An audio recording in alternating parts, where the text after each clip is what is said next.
संजीव जी आप अपनी भाई सीट पे जाइए। जितनी मर्जी स्लिप वहां से भी भेज सकते हो आप। कमियां आम आदमी पार्टी की रही हो, जो कि कितनी भी कमियां रही हो, परंतु एक अच्छी बात आम आदमी पार्टी के नेताओं में ये जरूर है कि आखिरी में गलती मान लेते हैं। एक बार जोरदार तालियां। आज स्वयं आतिशी बहन ने कहा कि हम बाकी सारी चीजें जो उन्होंने एक्सेप्ट करी, आप सबने जो कही बहुत बढ़िया बात है। और इसी प्रकार केजरीवाल जी ने स्वयं माना कि मैं यमुना साफ नहीं कर पाया, मैं पानी नहीं दे पाया, मैं गलती मानता हूँ, मुझे और समय दे दिया जाए। ये बहुत अच्छी बात है कि आखिरी में आकर के अपनी गलती मान लेना भी एक गलती का सुधार है। अध्यक्ष जी, मैं तो केवल इतनी बात कहूंगी कि आतिशी बहन, हमारी इस सरकार में मेरे अलावा 4 बहनें हैं। मुझे चिंता होती है आतिशी जी की, बहन है हमारी, कि आतिशी जी आप केजरीवाल साहब का इतना साइड ना लीजिए, इतना साइड ना लीजिए। और आपसे कहना चाहूंगी कि तू इधर उधर की ना बात कर, तू इधर उधर की ना बात कर, ये बता कि काफिला कैसे लुटा। और आज केजरीवाल जी आपको यहाँ फंसा के न जाने कौन से बिल में घुस गए हैं। जब वो स्वाति मालीवाल को अपने घर में बुला करके उसके साथ दुर्व्यवहार कर सकते हैं, तो आतिशी जी आप भी कोई दूर नहीं है। कल को आपके लिए भी कोई घटना दुर्घटना ना हो, इस बात की मुझे चिंता है। जब स्वाति मालीवाल के साथ कुछ हो सकता है, उसको घर में बुला के राज्यसभा सांसद को, आतिशी जी आप हमारी बहन है, मुझे चिंता है आपकी, आपको ध्यान रखना चाहिए। बैठिए, मुझे कार्रवाई, मैं चेतावनी देता हूँ विपक्ष को। अध्यक्ष जी, सीएजी की चर्चा पर, अध्यक्ष जी, सीएजी की रिपोर्ट पर अब मेरी बारी में ये लोग ऐसे बोलेंगे और मुख्यमंत्री जी को रखनी चाहिए, करने दीजिए। थोड़ी सभ्यता रखें, आप साथी हो हमारे, थोड़ी सभ्यता रखें। बात ये भी नहीं है कि अस्पताल में हेल्थ विभाग के द्वारा जो बजट दिया गया वो उपयोग हुआ कि नहीं। बात ये भी नहीं है कि कितने बेडों की जरूरत थी और कितने मिले। बात ये भी नहीं है कि दवाइयाँ जो चाहिए थी जनता को वो दी नहीं गई।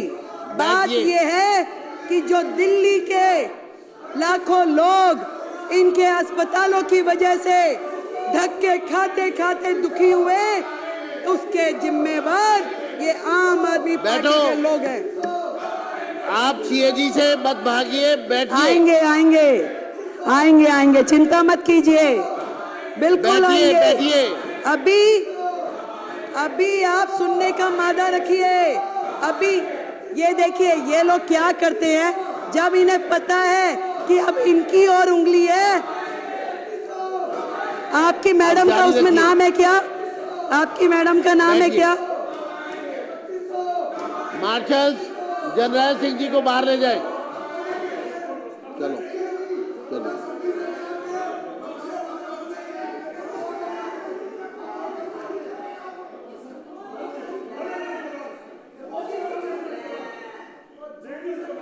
धन्यवाद, धन्यवाद अध्यक्ष जी, धन्यवाद, धन्यवाद। इस तरीके से हाउस का समय बर्बाद करना असल में तो इनकी नीयत ही नहीं है। इन्हें मालूम है कि ये जो रिपोर्ट, अभी तो केवल मात्र 2 रिपोर्ट सदन पटल पे लाई गई हैं, तो इनके होश उड़ गए हैं। पूरे के पूरे अखबार, पूरा मीडिया, पूरे चैनल्स रोजाना सुबह से शाम तक इनके काले चिट्ठे खोलते हैं और ये सोच रहे हैं कि बाकी की 12 आ जाएगी तो इनका क्या हाल होगा, क्योंकि ये पूरी तरीके से सर तक भ्रष्टाचार में डूबे हुए हैं। केवल ध्यान डाइवर्ट करने के लिए अलग अलग प्रकार के मुद्दे लेकर के आते हैं। मैं आपको अध्यक्ष जी बताना चाह रही थी कि सिर्फ ये विषय नहीं है कि जो अस्पताल में बजट कम यूज हुआ, कोविड के समय बजट कम यूज हुआ, कम बिस्तरों का उपलब्ध कराए गए। बात यह है कि उस समय के दौरान जो लाखों लोगों ने तकलीफें सही, जो मरीजों के दिल पे गुजरी, जो पूरी तरीके से अस्त व्यवस्था देख करके डॉक्टरों के मन पे गुजर रही होगी, वहां के स्टाफ पे गुजर रही होगी, जो परिवार जानों के साथ घटनाएं घट रही होंगी, आज उसको सोचिए तो दिल दहल जाता है। शर्म आनी चाहिए उनके माननीय विधायक को कि जब अशोक गोयल जी कोविड की चर्चा कर रहे थे, परिवारजनों के मरने की बात कह रहे थे, शमशान घाट पे जगह नहीं मिल रही, ये बातें कह रहे थे, तो वो विधायक मुंह खोल के जो हंस रहे थे, शर्म आनी चाहिए। मैं आज इस सदन के माध्यम से ये पूरा का पूरा दिल्ली सरकार का स्वास्थ्य विभाग और दिल्ली सरकार के अस्पताल स्वयं बीमार हैं, खुद ही बीमार हैं, इसको इलाज की जरूरत है। पहले एक एक उनका डिपार्टमेंट, एक एक चीज, डॉक्टर बेबस है, पूरी व्यवस्था बेबस है। आपदा के पिछले ये 10 साल स्वास्थ्य के नाम पे केवल भ्रष्टाचार हुआ है अध्यक्ष जी, केवल भ्रष्टाचार। केवल वो मुद्दे नहीं है जो इस सीएजी की रिपोर्ट में है। बात यहीं खत्म हो जाती तो और बात थी, बात तो अभी शुरू हुई है, अभी तो इनके काले कारनामे खुलने शुरू हुए हैं। आज जब मैं अधिकारियों के साथ बैठी और मैंने उनसे पूछा कि बताइए भाई क्या है, तो मुझे ये समझ में आई कि मरीजों को नकली दवाइयां और नकली मरीजों को असली पेमेंट की गई उनके नाम पे असली पेमेंट की गई। और मोहल्ला क्लिनिक की तो जो हालत है, मोहल्ला क्लिनिक की तो ये हालत थी जहां मरीज भी नकली, जहां पे टेस्ट भी नकली, जहां दवाइयां भी नकली, परंतु एक चीज असली रही, पेमेंट असली हुई है, बाकी सब कुछ नकली। कितने मरीज आते हैं, अस्पताल बंद में भी पेमेंट हो जाती है, करोड़ों रुपए की मोहल्ला क्लिनिक के नाम पे पेमेंट हुई, परंतु उसकी कहीं से कहीं तक कोई भी अकाउंटेबिलिटी नहीं है। सफाई के नाम पे घोटाला, दवाई के नाम पे घोटाला, टेस्ट के नाम पे घोटाला, इलाज के नाम पे घोटाला, बेड के नाम पे घोटाला, भर्ती के नाम पे घोटाला। घोटालों की सरकार केजरीवाल। ना डॉक्टर, ना नर्स, ना पैरामेडिकल हमारा स्टाफ। कितनी कमियां हैं वो मेरे बाकी के साथियों ने बताई। फिर भी मैं आपको ये बताना चाहूंगी कि जो नर्सिंग स्टाफ है, जो सेंशन है, वो 7,977 में से केवल 5,791 हैं। 2,186 नर्सिंग स्टाफ की सीट्स आज भी वेकेंट है। आप मानिए कि अस्पताल में यदि 2,000 नर्सों की कमी है तो उन अस्पतालों की क्या स्थिति चल रही होगी। आज भी ड्यूटी मेडिकल ऑफिसर 234 सीटें खाली आज भी है। वो कैसे चल रही है, कहां पे उनकी ओपीडी हो रही है। जितना भी स्टाफ है, एक एक विभाग, यहां तक कि पैरामेडिकल जो पोस्ट है उसमें भी 2796 पोस्ट आज भी खाली पड़ी हैं। किस तरीके से ये अस्पताल चलाए जा रहे हैं अध्यक्ष जी, मैं ये जानना चाहती हूँ। घोटालों की सरकार ने 10-10 हजार रुपए में जो कॉन्सेंट्रेटर मशीन थी उसको लाखों रुपए में खरीदा। 10 रुपए का वो N95 वाला मास्क जो था वो 150 रुपए में खरीदा। और शर्म की बात ये है, खरीदा तो खरीदा, उपयोग हो जाता तो दर्द नहीं होता। दर्द इस बात है, आज भी हमारे अस्पतालों में पूरे के पूरे गोदाम, कमरे भरे पड़े उन सामानों से जो जनता की गाड़ी खून पसीने की कमाई से किया गया है। आज भी पीपी किट, मास्क, कॉन्सेंट्रेटर मशीनें, सिलेंडर अस्पतालों में भरे पड़े हैं जिनका कोई उपयोग नहीं हो रहा। ना तो वो जनता के काम आ पाए, ना मरीजों के काम आ पाए। खरीद कर ली गई, लाखों रुपए का, करोड़ों रुपए का घोटाला हो गया। आज भी वो अस्पतालों के गोदामों में पड़े हुए हैं। कितने शर्म की बात है। एक एक अस्पताल का गोदाम जाके खोल के देखिए, वहां पे क्या क्या पड़ा हुआ है। मिट्टी हो रहा है, परंतु इनके कान पे जूं नहीं रेंगती। कितनी बुरी स्थिति है। कितनी सारी बीपी मशीनें खरीदी गई, पेमेंट हो गई, परंतु कहां गई, कौन इस्तेमाल कर रहा है, कोई अकाउंटेबिलिटी नहीं है।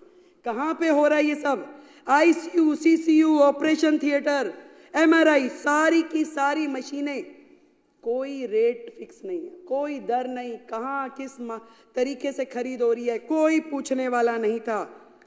मैं आपको बताना चाहती हूं, एक्ट क्लिनिकल एस्टेब्लिशमेंट एक्ट 2010 जो कि कोर्ट के आदेशानुसार लागू कर दिया जाना चाहिए, वो एक्ट जिसके माध्यम से पूरा का पूरा हमारे क्लिनिक, हॉस्पिटल, लैब और जितने भी टेस्टिंग सेंटर्स हैं उनको रजिस्टर किया जाता है और मॉनिटर किया जाता है। आपको ये जान करके माननीय सदस्यों ये हैरानी होगी कि आज भी दिल्ली जो है देश की राजधानी, घिसे पिटे 1993 के Delhi nursing home registration act के माध्यम से चल रहा है, ना कि 2010 में बने हुए क्लिनिकल एस्टेब्लिशमेंट एक्ट के हिसाब से। क्योंकि इस पूरे एक्ट के माध्यम से अगर चलते तो वहां पे बहुत सारी चीजों की जवाबदेही तय हो जाती, परंतु पुराने नियमों के अनुसार जब वो काम कर रहे तो उनको कोई मतलब ही नहीं, क्योंकि बहुत सारी चीजें उसमें कवर ही नहीं होती, जो मर्जी करें, कोई पूछने वाला नहीं है। जबकि माननीय हाई कोर्ट ने मई 2022 के में ये निर्देश दिया कि भाई आपको केवल CEA एक्ट के अनुसार काम करना है, परंतु इस सरकार ने उस एक्ट को लागू ही नहीं किया, उनके हेल्थ मिनिस्टर ने उसे लागू ही नहीं किया।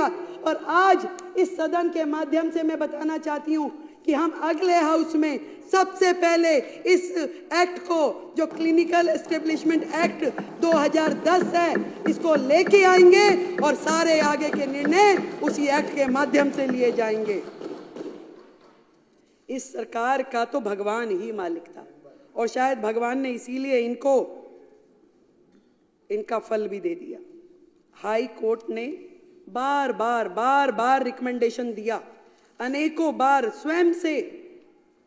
स्वयं मोटो उन्होंने संज्ञान लिया और ये कहा, फरवरी 2024 में भी कहा, एक कमेटी भी बनाई गई, डॉक्टर सरीन कमेटी, जिसमें पूरा का पूरा हॉस्पिटल सर्विस डिलीवरी सिस्टम जो है वो इम्प्रूव हो, कैसे मरीजों का रजिस्ट्रेशन हो रहा है, कहाँ पे उनका इलाज चल रहा है, किसकी OPD हुई, पूरा का पूरा रेगुलेशन जो है वो ध्यान में आए।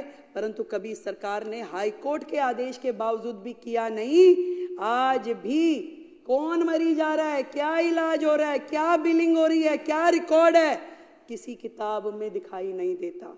हाई कोर्ट के आदेशानुसार, उसके कहने के बावजूद उन्होंने स्वयं मोटो रिकमेंडेशन दिया कि आपका स्वास्थ्य विभाग गलत काम कर रहा है, जीरो है, इसमें लागू की जाए डॉक्टर सरीन कमेटी की रिपोर्ट्स, परंतु केजरीवाल और उनकी सरकार ने इसे लागू नहीं किया। कितने शर्म की बात है। मैं आपको बताना चाहती हूं, 24 हॉस्पिटल जो इस सरकार के कार्यकाल में शुरू हुए, करोड़ों करोड़ रुपए के बजट से एक भी अस्पताल का काम पूरा नहीं हुआ सर, एक भी अस्पताल का काम। 24 की रिपोर्ट तो नहीं बोल पाऊंगी, ये सारी है, पर कुछ आपको एग्जाम्पल देती हूं। आपको बताना चाहूंगी, एलन हॉस्पिटल जिसका इनिशियल सेंक्शन कॉस्ट जो था 533 करोड़ था, शुरू हुआ 2019 में, परंतु आज की डेट में भी 2019 से अब तक 65% काम कंप्लीट हुआ है और रिवाइज कॉस्ट जब आई तो 1135 करोड़ रुपए की, डबल ऑफ द कॉस्ट, और आज भी काम पूरा नहीं हुआ। आज फिर रिवाइज कॉस्ट की जरूरत है और आज उसमें फिर कितने 100 करोड़ बढ़ाने पड़ेंगे वो पता नहीं। और ये वो प्रोजेक्ट है जिसमें PWD ने कॉन्ट्रैक्टर को 95 करोड़ रुपए की पेनल्टी पे की है, 95 करोड़ रुपए की PWD ने, सरकार ने कॉन्ट्रैक्टर को पेनल्टी दी है। क्या ये सरकार, इस 95 करोड़ का हिसाब कौन देगा? इस 95 करोड़ जनता के पैसे का भुगतान कौन करेगा? ये सुन नहीं सकते थे, इसलिए यहां से चले गए, यहाँ इन्हें बता दिया होगा कि भाई मैडम ये बोलने वाली है। 7 अस्पताल जो कि कोविड टाइम में बनने थे, जो कि कोविड टाइम में विशेष रूप से आईसीयू हॉस्पिटल बनने थे, एक भी अस्पताल बना ही नहीं। कोविड आया चला गया, एक भी अस्पताल नहीं बना, कोई तो शुरू ही नहीं हुआ। कोई आज भी केवल पोटा कैबिन जैसे स्ट्रक्चर खड़ा कर दिया गया जिसमें कि एक भी फैसिलिटी ऐसी नहीं है। आज भी वो जो 1216 करोड़ रुपए के अस्पताल है वो मिट्टी हो गए हैं, जीरो हो गए हैं। आज भी उनको वर्केबल कंडीशन में लाने के लिए और 1200 करोड़ रुपए लगा दें तो भी कामगार नहीं है, तो भी वो उपयोग नहीं होंगे। इसका हिसाब कौन देगा? ये बात इनको पता थी, इसलिए वो यहां से चले गए। एक एक अस्पताल करोड़ों करोड़ रुपए का, एक भी अस्पताल का काम इन्होंने पूरा नहीं किया। ये जो ज्वालापुरी में एक अस्पताल था जिसकी सैंक्शन कॉस्ट 319 करोड़ रुपए थी, उसके बाद रिवाइज किया गया। मंत्री जी विजिट करने गए जी, वहां 8 फ्लोर का अस्पताल बनना था। मंत्री जी के मन में आया कि नहीं नहीं नहीं भाई, इस पे 2 फ्लोर और बढ़ा दिए जाए। उन्होंने आदेश दे दिया कि 2 फ्लोर और बढ़ा दो। ना वो 2 बने ना वो 8 हुए। पूरे के पूरे अस्पताल ऐसे 2 अस्पतालों में उन्होंने किया, मादीपुर में और ज्वालापुरी में, और दोनों अस्पताल आज भी पेंडिंग है। एक की कॉस्टिंग जो थी 319 करोड़, दूसरे की 320 करोड़, जिन पे आज तक एक्सपेंडिचर भी हो चुका है। एक पे 247 करोड़ और दूसरे पे 252 करोड़, पर उसकी वैल्यू मिट्टी हो गई, कुछ भी काम आने की स्थिति में नहीं है। मैंने अधिकारियों से पूछा कि बताइए भैया, ये 24 अस्पतालों को कैसे वर्केबल कंडीशन में लेके आएंगे, क्या करेंगे? वो कह रहे मैडम, इतना अनप्लैंड वे में काम होता था, किसी को यही नहीं पता था कि अस्पताल है तो उसमें क्या क्या चीज की आवश्यकता है। वहाँ पे मोर्चरी होनी चाहिए, वहाँ पे आईसीयू होना चाहिए, वहाँ पे रिसेप्शन होनी चाहिए, कि वहाँ पे क्या होना चाहिए। एक एक प्रोजेक्ट में इतनी खामियां है कि इसके लिए अलग से एक कमेटी बनानी पड़ेगी, और उस समय के तत्कालिक अधिकारी भी जो हैं उनको भी कटघरे में खड़ा किया जाएगा कि ऐसे अनवर्केबल जो प्रोजेक्ट है उनको सैंक्शन कैसे किया गया, कैसे उसमें करोड़ों रुपए की लागत लग गई। अगर इन 24 प्रोजेक्ट की इन प्रोजेक्ट की कॉस्टिंग ही अगर हम कैलकुलेट करें तो भी दिल्ली का करोड़ों करोड़ रुपए का नुकसान हो चुका है। ये बात इनको जवाब देना पड़ता, इसलिए ये हाउस में से चले गए हैं। ये बात करते हैं कि महिलाओं को 2500 रुपए कब देंगे। करोड़ों करोड़ रुपए के कर्जे में डूबी हुई इस दिल्ली सरकार की हालत इन्होंने जिस प्रकार से छोड़ी है, ये हमसे इनकी औकात नहीं है। हमसे पूछे कि ये 2500 रुपये हम कब देंगे, हमारा वायदा है हम जरूर देंगे, पर इनकी हैसियत नहीं है कि वो हमसे पूछे कि हम ये 2500 रुपये कब देंगे।